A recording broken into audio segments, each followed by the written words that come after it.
thou long expected Jesus, born to set thy people free. From our fears and sins release us, let us find our rest in thee.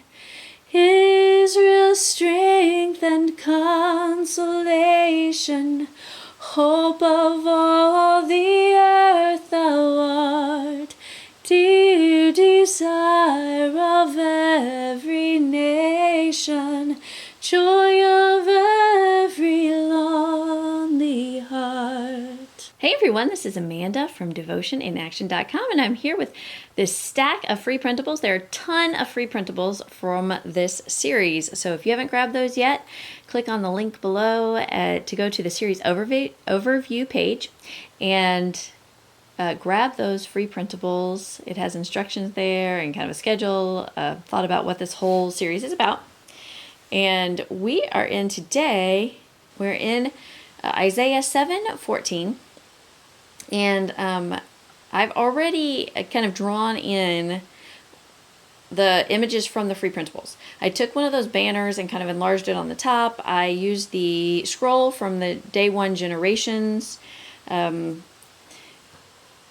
then I also grabbed the family graphic that's from today's devotional and put that on there and just kind of added in some thoughts that I had about God keeping his promises and how there's generations of families that led to the Messiah. I got 2 glasses of water here, one for my dirty water and one for my clean water, because I'm going to do some watercoloring, to color this in.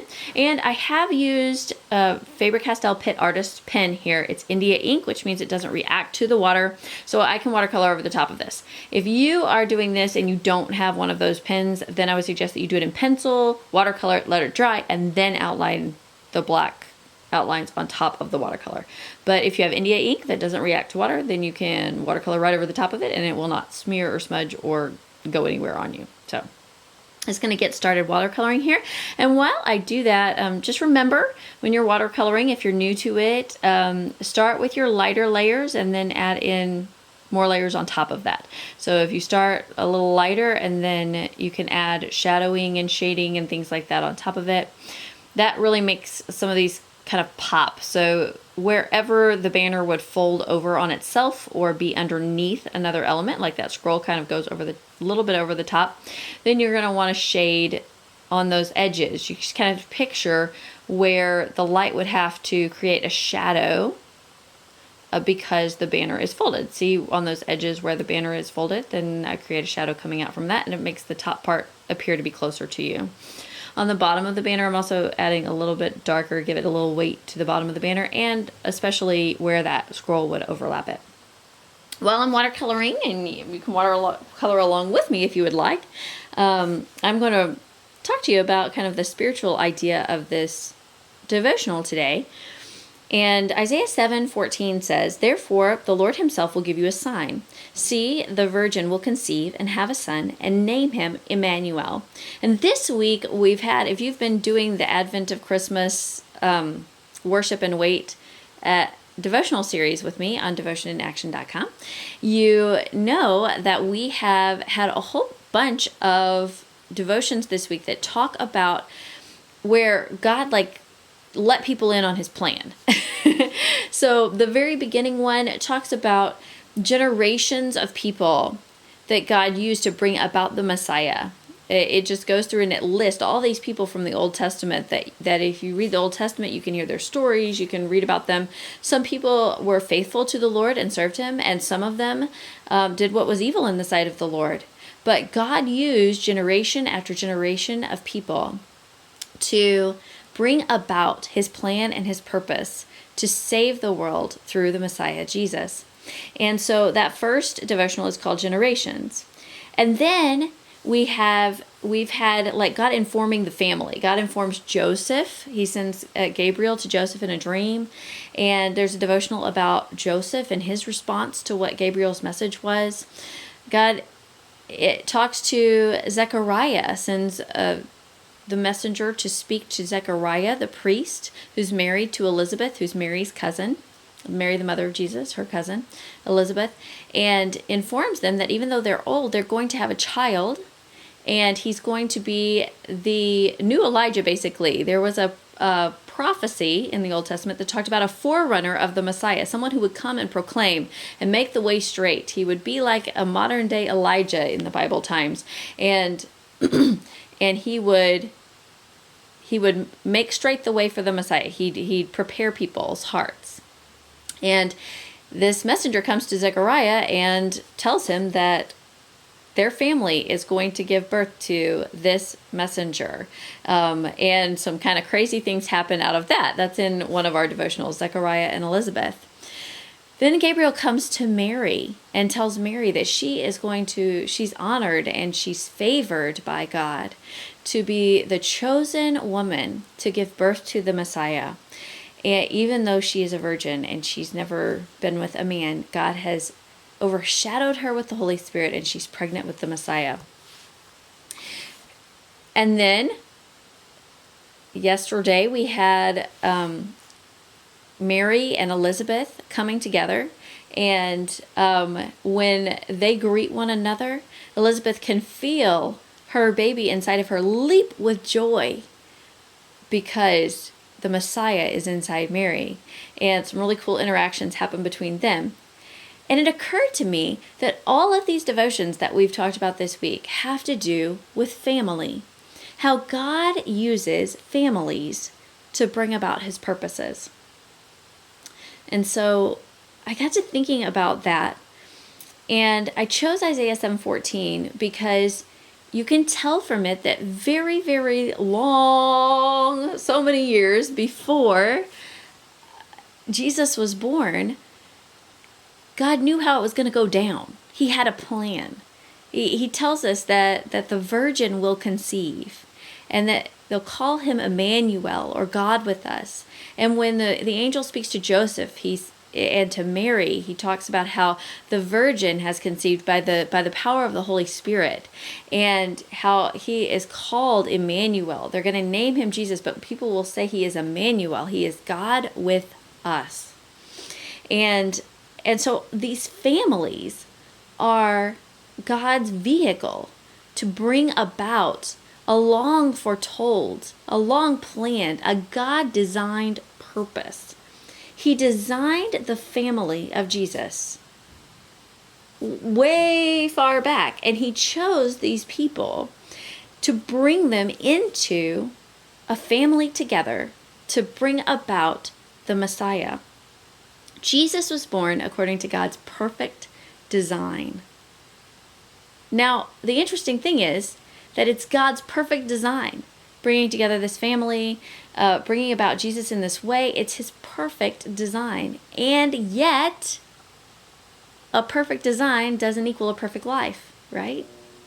Because even though it was God's perfect design, Mary and Joseph would have to face social ostracism because not everyone believed that Mary was overshadowed by the Holy Spirit. They thought that she had cheated, and perhaps they thought that she and Joseph had been promiscuous before their marriage, that then Joseph would have not been respected either because they believed that he had been unrighteous, or because they believed that he was accepting a wife who was unrighteous. I mean, he was justified in divorcing her. He was justified in even stoning her according to the customs and the laws of the time. He did not have to treat her with mercy, and yet he did. And because people would not understand that it was God's purpose and his plan, Mary and Joseph would have to endure some serious social ostracism, some disrespect, and people being really rude to them as they began their life as a family. In her 9th month, when she's about to pop and everything is uncomfortable, if you've ever been pregnant, you know that things are just not very comfortable when you're 9 months pregnant and you're so ready to have that baby.